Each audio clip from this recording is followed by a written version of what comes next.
Anderson, quer dar as boas-vindas para os nossos painelistas do segundo painel desse super debate GETAP 2025, categoria Inverno 2025? Bom, acho que esse é, sem dúvida, um dos grandes momentos aqui e um dos propósitos do evento, né? Essa troca de informações, esse compartilhamento de conhecimento, isso, sem dúvida alguma, é um dos grandes propósitos.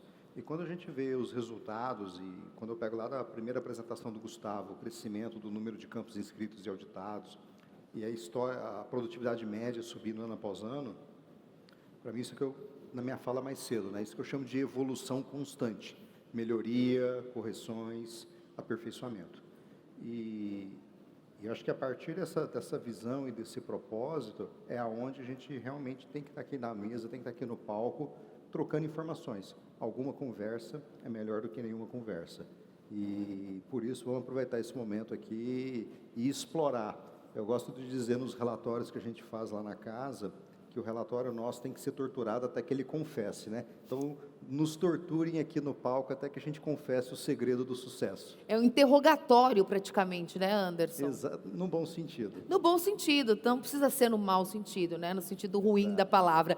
Hélio, eu começo por você. Eu queria que você falasse um pouquinho para a gente como é que você avalia a importância da irrigação na sua propriedade, né? O que peso que ela tem hoje para a tua alta produtividade, para esses números fantásticos que você tem alcançado.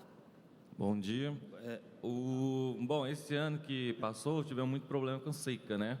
Então, foram 40 dias que a gente teve, a área de sequeiro nossa teve uma produção muito baixa. Então, com a irrigação, a gente consegue melhorar essas produções, né? Então, a minha média de sequeiro foram 117 sacas.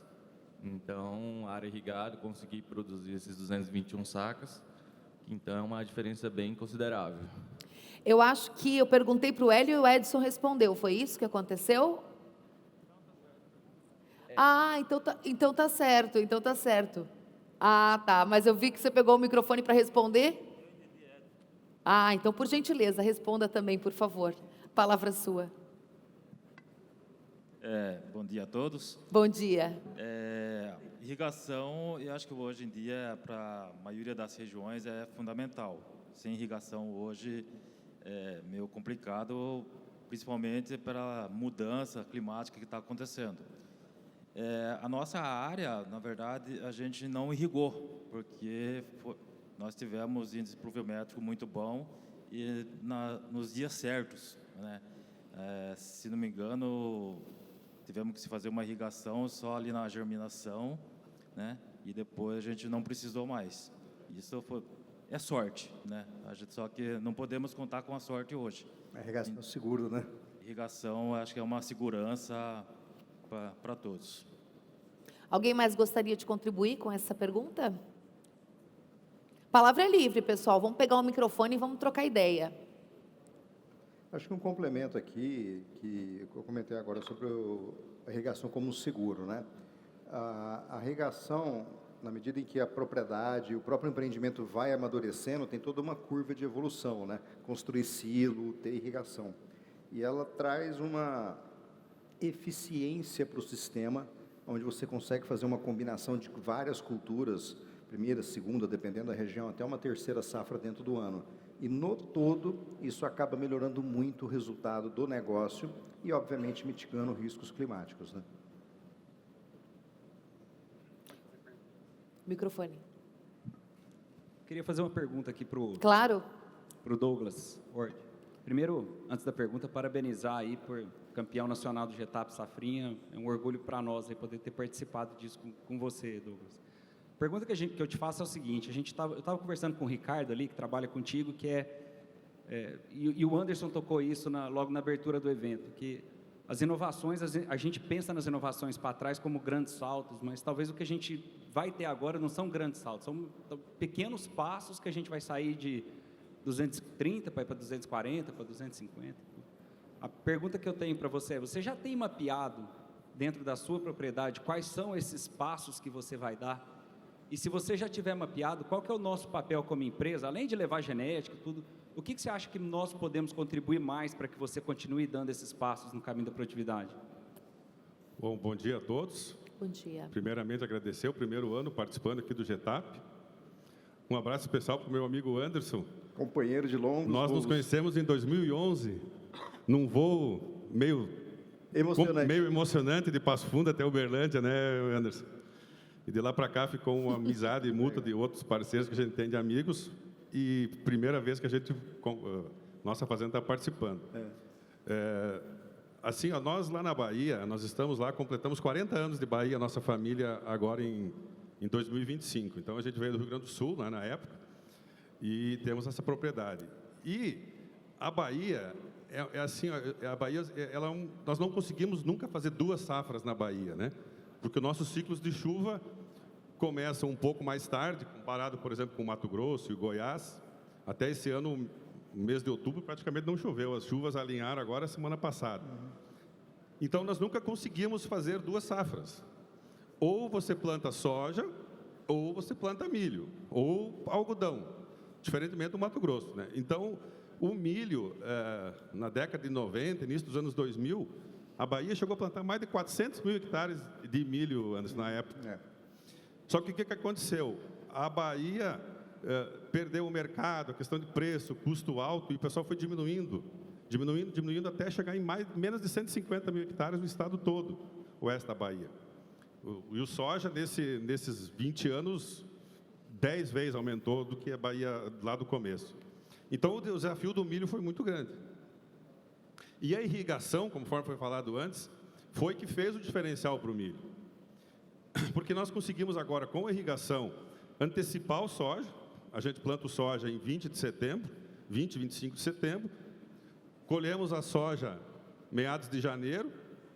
Ainda damos um tempo de quase 2 meses e meio, ali, quase 3 meses, por causa da cigarrinha, né, Gabriel? Que foi a grande pressão. E plantamos o milho recém em abril, 15 de abril. Então, esse que foi o diferencial nosso para conseguir essa produtividade alta. Com água 100% irrigada. De abril a setembro, nesse período que a gente colheu 244 sacos, não deu um pingo de chuva natural. Então, é difícil, né, você fazer uma lavoura de milho que necessita muita água com essa produtividade. Então, os desafios, que nem você me perguntou, são grandes. Eu tenho que agradecer aqui o Ricardo, agrônomo nosso da fazenda, que faz presente, que é o nosso líder da nossa equipe técnica. E ontem mesmo nós estávamos olhando os mapas de colheita. No mapa de colheita mostra alguns pontos onde a gente colheu 300 sacos nessa área irrigada.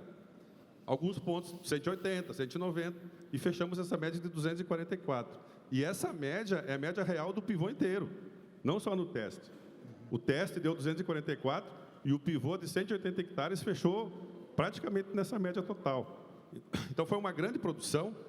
E, como você falou, eu acho que nós temos, mostra no mapa que nós temos como chegar nos 300. O problema é como fazer, deixar a área totalmente uniforme. Esse eu acho que é o principal desafio. Perfeito, respondido. Alguém gostaria de acrescentar alguma coisa antes de eu ir para a próxima rodada? Acho que o Gabriel, aqui tecnicamente, podia falar um pouco aqui, que ele conhece mais sobre a nossa Bahia aí. Por favor, Gabriel, contribua com a gente. Bom dia a todos. Bom dia. Primeiro, parabenizar mais uma vez, né, todo mundo aqui, principalmente o Douglas, o Ricardo, o Grupo Hort, aí, pelo resultado espetacular, né? E eu queria falar um pouco a respeito dos detalhes, né? A gente tem visto, assim, que chegar nos 220 foi difícil, mas a gente chegou meio fazendo o que a gente já fazia. Agora, quando a gente está passando para essa produtividade de 230, 240 sacos, a gente está vendo que está muito detalhe, né? Por exemplo, fazendo fertirrigação, né? Nitrogênio após o milho ter polinizado, KCl também sendo feito via pivô, após o milho ter polinizado. Então, acho que esses detalhes que estão sendo feitos, e coisas que a gente tem visto também que dá para melhorar ainda, né, Douglas? A gente vem falando sobre isso, que estão dando essa alavancada na produtividade, né? Então, acho que o caminho daqui para frente é esse, os pequenos detalhes, um ajuste de população, um fungicida diferente, talvez, uma aplicação em time diferente de algum tipo de nutriente. Então, é mais ou menos nessa linha. E a gente tem aqui representados vários estados do país, né, com os produtores e com os técnicos que auxiliam essas fazendas. E eu gostaria de perguntar, surgiu essa dúvida, veio da produção? Depois a gente abre para perguntas, se vocês tiverem dúvidas, a gente coloca aí a baila também. Mas a gente gostaria de saber sobre a demanda que vem aparecendo por conta do etanol de milho, né, a instalação de usinas em diversas regiões do país. Isso muda, de alguma maneira, as demandas da produção de você, as demandas regionais da produção de vocês? Quem gostaria de começar? Hélio, Edson, Douglas? Bom, é a questão que eu já falei antes um pouquinho, a questão da comercialização, né? Porque foi, principalmente na Bahia, que a gente acompanha, porque também não adianta a gente plantar uma cultura, independente se é soja, milho ou algodão, se ela não dá lucro, não dá retorno ou não tem para quem vender.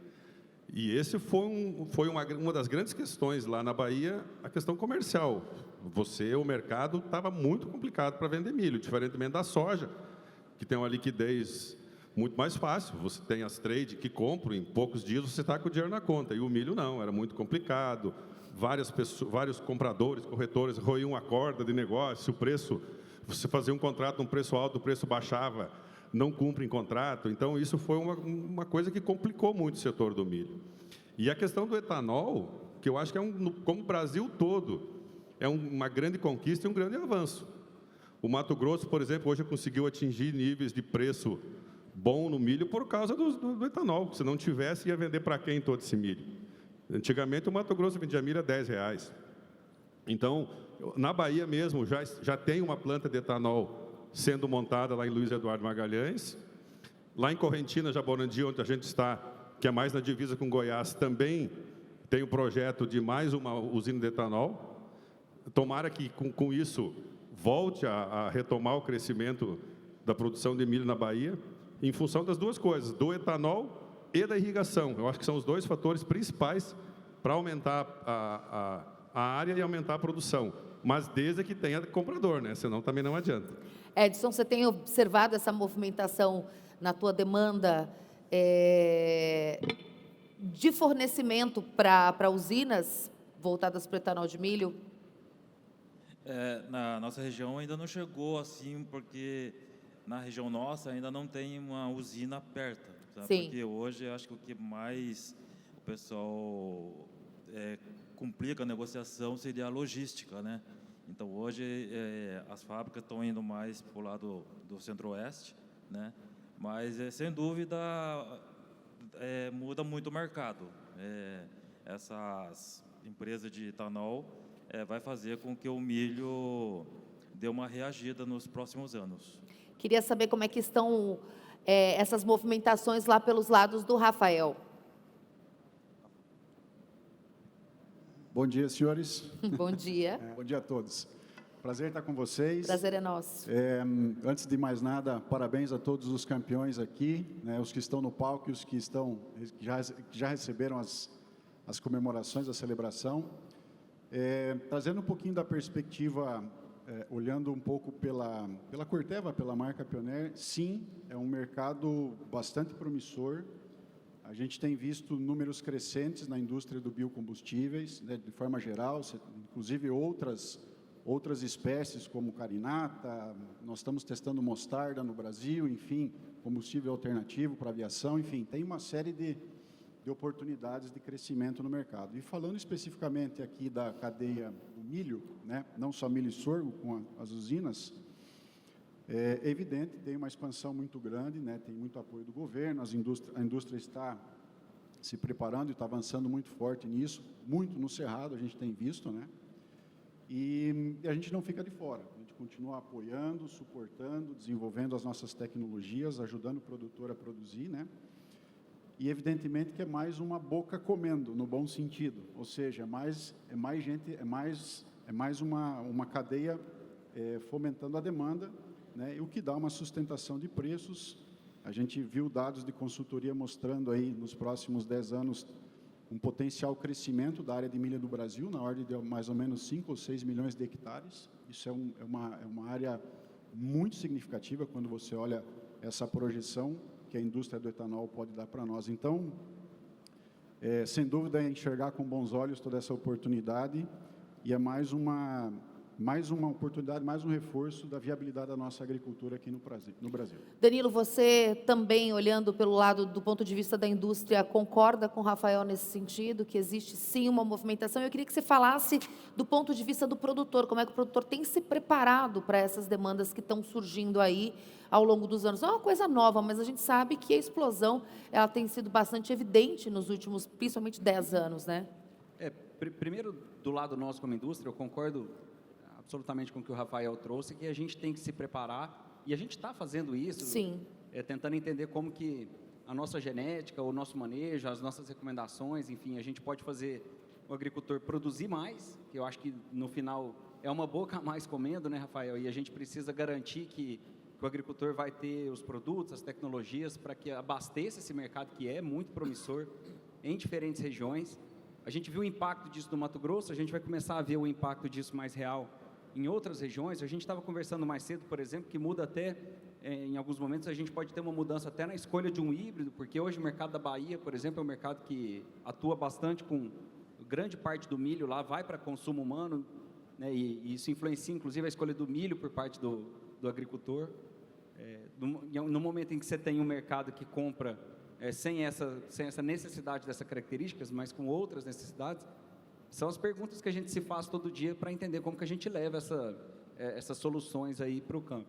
E do ponto de vista do agricultor, eu acho que não muda muito do que ele tem que fazer, e eu acho que conecta demais com o ponto do GETAP, né, cara? Que a gente ser cada vez mais eficiente, trabalhar com tecnologia para nos dar mais segurança, para a gente ser mais produtivo, mais rentável, porque eu acho que o impacto das usinas de etanol nesse sentido é criar um mercado, aumentar o mercado que a gente já tem de milho no Brasil, perspectivas boas de manutenção de preço, enfim. Então, acho que o papel do agricultor nesse caso é estar atento, mas principalmente buscando produzir de maneira mais sustentável, né, produzir de maneira mais rentável aí ao longo dos anos.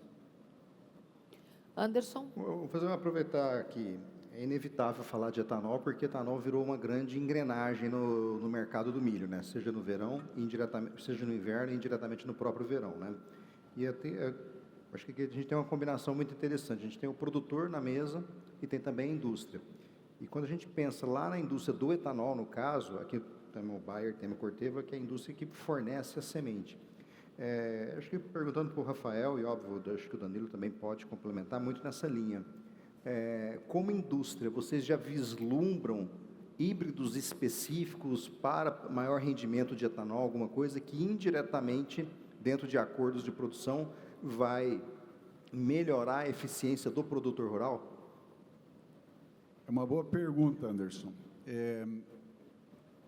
Esse projeto de etanol, puxando um pouquinho, falando globalmente, a gente teve uma iniciativa dentro dos programas de melhoramento nos Estados Unidos, desenvolvendo produtos que, obviamente, mantêm a produtividade do produtor, para rentabilizar a operação dele, mas também com uma melhor conversão do etanol na indústria, né? Então, isso foi uma realidade dentro dos programas de melhoramento dos Estados Unidos. Aqui no Brasil, como o mercado está se movimentando agora, a gente não tem isso pronto, apenas um direcionador de que a gente pode trabalhar à medida que a gente vai avançando no processo para buscar, eventualmente, algum benefício, algum programa direcionado para isso.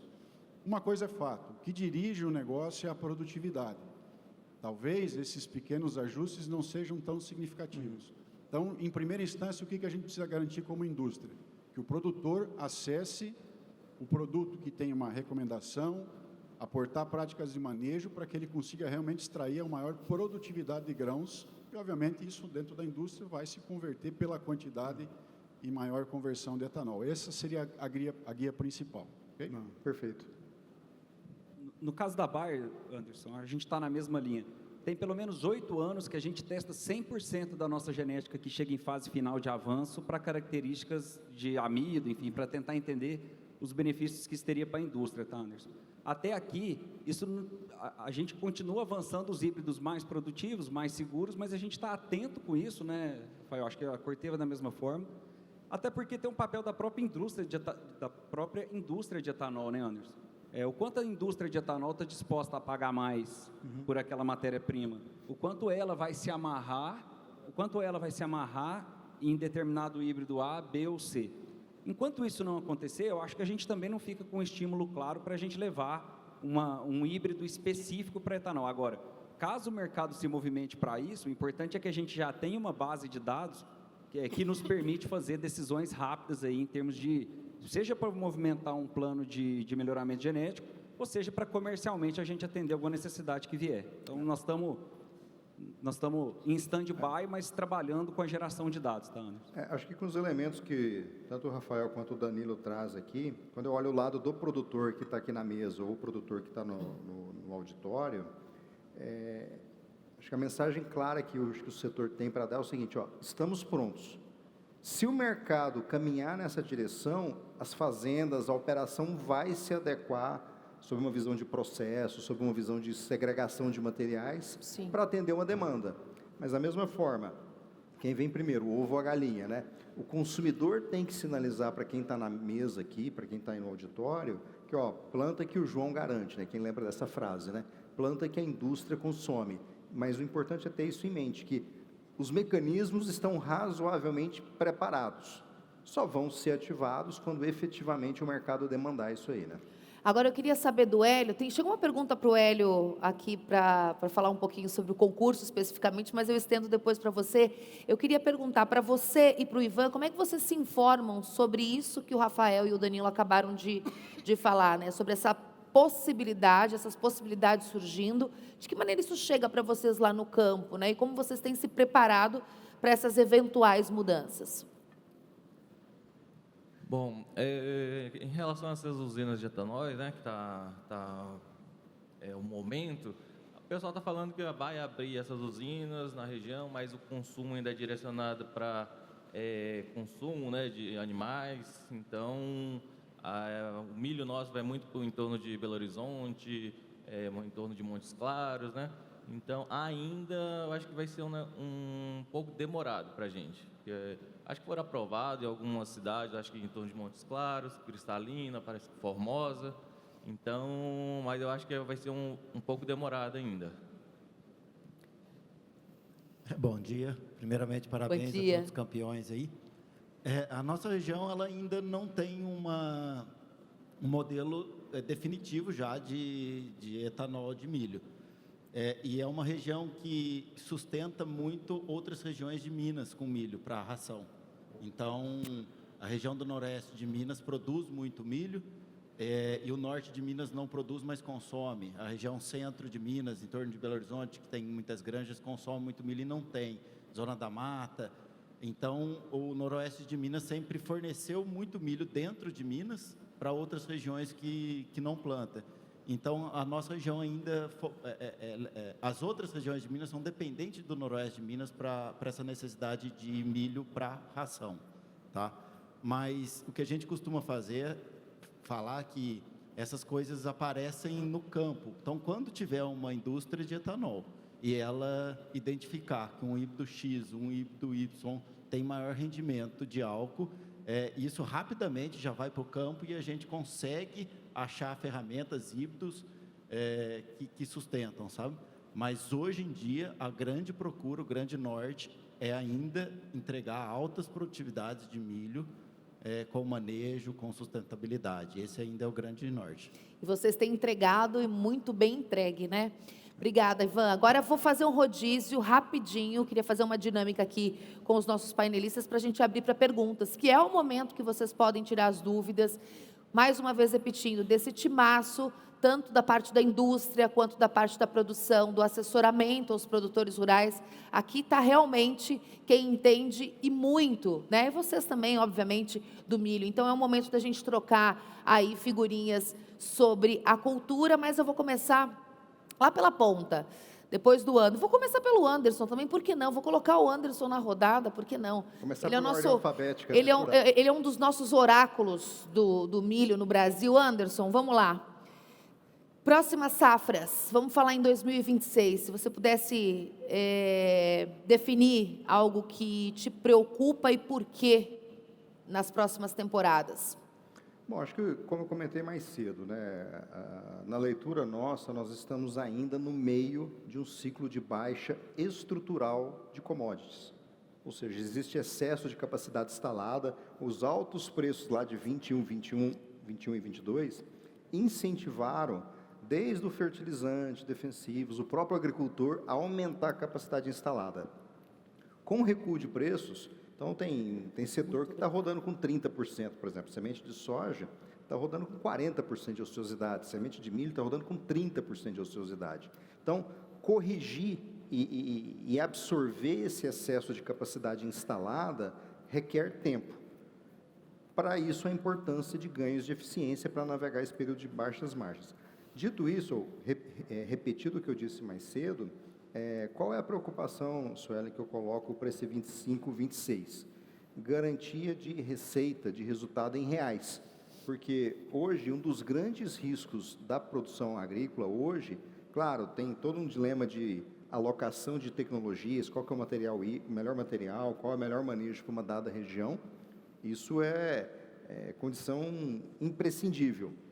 Mas a gente tem hoje um elemento de risco muito grande na agricultura brasileira, que eu chamo que é a santa padroeira da agricultura, Nossa Senhora da taxa de câmbio.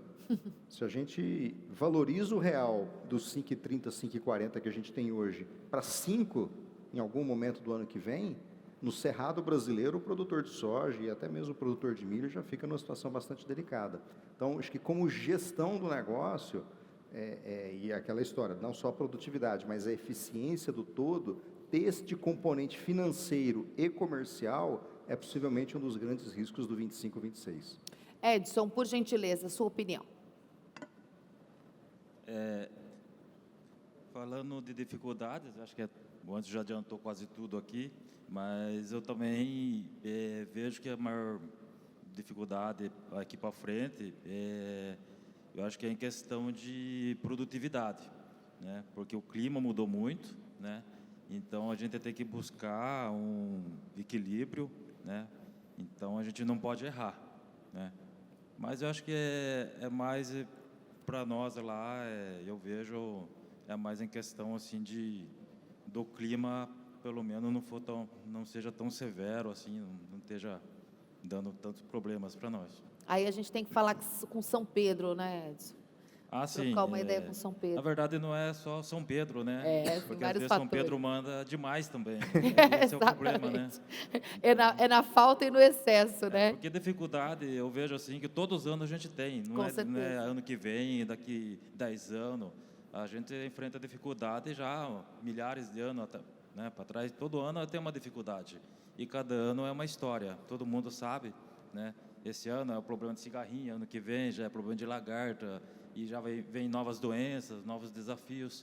Então, eu acho que desafio, dificuldade sempre vai ter e a gente tem que se acostumar com isso. E a gente que lute, né, Edson? Muito bom. Arthur, sua opinião sobre o que você enxerga aí de mais dificultoso, de mais penoso aí, que deve vir pela frente na agricultura em 26? Eu acho que a gente costuma muito escutar que esse ano é atípico, né? Não existe ano típico.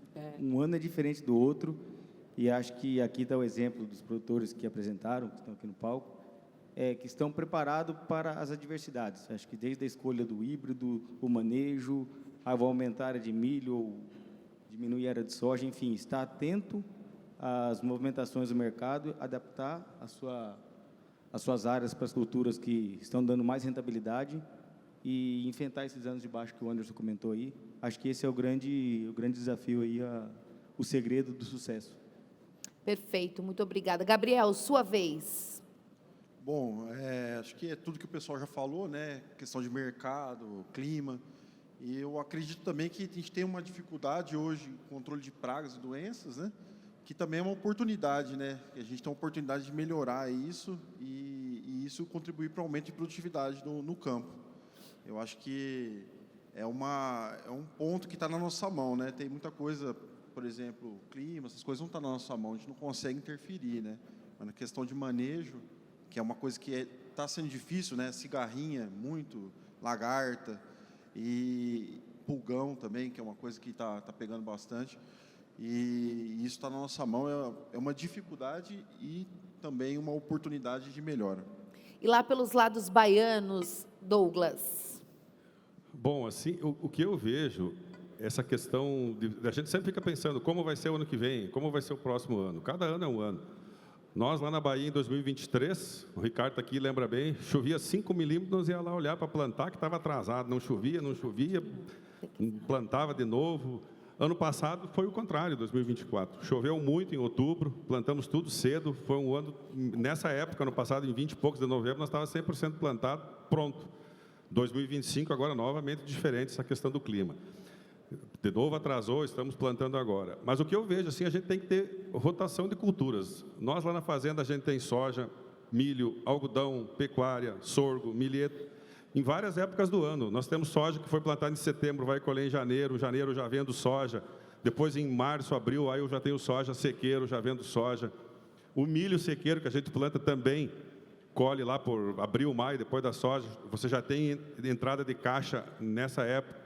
Depois a gente mexe com o algodão, também chega em julho, agosto, setembro, nessa época está comercializando algodão. Então, passou um pouco aquela fase de que o agricultor tinha dinheiro uma vez no ano só. Eu acho que a gente tem que diluir tanto as vendas quanto as compras. Nós também lá estamos sempre comprando adubo, defensivos. Claro que tem a determinada época do ano que você compra mais, você faz o seu pacote. Mas cada pouco surge uma oportunidade, vai lá, compra um pouquinho de cloreto, compra um pouco de ureia, um pouco de super simples, vai fazendo média. O milho, principalmente, para você fazer custo, a gente às vezes compra o adubo em dólar, mas não consegue travar uma venda do milho em dólar, porque não tem contrato de milho. Diferentemente da soja. A soja você consegue já comprar, travar e tal. O milho não. Às vezes, quando você planta, o milho está R$ 70, quando você colhe, está 50. Então, o milho é uma questão bem complicada. Por isso que eu vejo que a gente tem que rotacionar para ter um ano que o milho deu um pouco mais de lucro, depois no outro ano vai baixar, aí o soja vai dar mais. Nós lá sempre trabalhamos meio padrão, tantos hectares de soja, milho ou algodão, independente do preço, até por causa de rotação de cultura. Nós temos pecuária também, porque daí, na média dos anos, você vai ganhar em alguma ponta.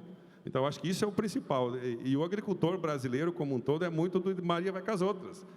O soja subiu, foi a 200, todo mundo se atraca a plantar soja e para de plantar milho. Aí o soja baixa para 120, ele fez uma dívida lá de 200. Aí agora daí vai se queixar que não dá lucro, é complicado. E o milho é a mesma coisa.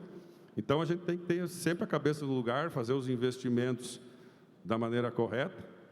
Porque, que nem você falou, Anderson, vai ter os anos bons, vai ter os anos ruins. Nós estamos passando agora por 2, 3 anos mais complicados. É tipo assim, passar o tempo, se manter vivo na atividade, para depois tentar retomar o crescimento. Hélio, o pessoal não quer saber a tua opinião. O pessoal está me perguntando aqui da produção, como é que você se sente mais uma vez no palco do Getap? Mais um ano é música no Fantástico. Bom, na verdade foi uma surpresa, né? O Gustavo foi na fazenda, tudo, mas eu não esperava, porque tá subindo o palco novamente, né? Porque a produção foi menor em relação ao ano passado, né? Mas queria agradecer todo mundo aí, o pessoal do Getap, que foi na fazenda, fez a entrevista, né? Então, mas foi uma surpresa e vamos ver se ano que vem a gente está aqui de novo.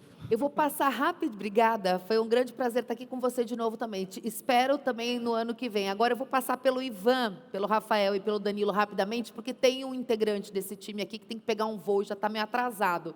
Então eu vou pedir para o Ivan, para o Danilo e para o Rafael fazerem considerações finais bem rapidinhas para a gente desfazer o painel. Então, ele falou que não esperava, mas esperava sim. Esperava, eu acho que ele fez uma falsa modéstia aí, viu? Fez por onde, sabe? Então, o que eu costumo falar sobre as dificuldades, mercado, na questão do milho, a gente tem poucas ferramentas para se assegurar. Clima, infelizmente, não está na nossa mão e o que está, a gente já faz com irrigação. Mas algo que o Anderson falou e que eu acho que vale muito a pena na questão do Hélio aqui, de toda a família dele, é disciplina. Então, é o que você falou, disciplina é todo dia. Então, se você for na fazenda do Hélio, igual o Gustavo falou, você vai ver disciplina na fazenda, você vai ver disciplina nos funcionários, na operação, na gestão, na execução das coisas, de como conduzir a agricultura, com disciplina. Então, o Hélio, ele é filho de agricultor, pai dele é engenheiro agrônomo, ele é engenheiro agrônomo, os irmãos são engenheiros agrônomos, e eles têm disciplina nas coisas que eles fazem na fazenda. Então, a gente acredita muito com isso. Ele faz o que precisa ser feito, faz o manejo que a gente acredita, né? E colhe os resultados. Então, quando ele fala que foi uma surpresa, mas uma surpresa calculada e esperando esse retorno. Então, eu acho que, para a gente encarar os desafios que a gente tem, é muito nisso que você falou, é disciplina e conduzir as coisas do jeito certo que o resultado vem. Tanto é que o ano passado produziu 234 sacos, esse ano ele pegou 42 dias de seca, e aí mesmo assim ainda consegue ter altas produtividades. Tá, então é mais ou menos isso. Obrigada, Ivan. Representante da Bayer, Danilo Pereira, suas considerações finais, se quiser também dar uma pincelada nas dificuldades. Eu acho que quando a gente fala de dificuldades, os colegas já citaram que todo ano vai ter. Se tem uma coisa certa é que vai ter dificuldade. E eu acho que por a gente estar passando por esse período de commodity aí mais, com preços mais pressionados, acho que no final do dia a gente ter análise de cenário e tomada de decisão. Análise de cenário e tomada de decisão. E aí nós como indústria, a gente, além de levar os melhores produtos, serviços, tecnologias, enfim, acho que esse é o nosso papel, mas a gente está do lado do agricultor também para ajudá-lo a tomar essa decisão com base no cenário que está disposto. Então, se a chuva atrasou, eu vou para um milho mais precoce. Se a gente tem um cenário de uma pressão de praga, eu vou escolher uma biotecnologia A, B ou C. E aí a gente pega todas essas informações que a gente gera no dia a dia e ajuda o agricultor a tomar essa decisão junto com o agricultor que mais conhece da realidade dele, né, do ambiente de produção dele.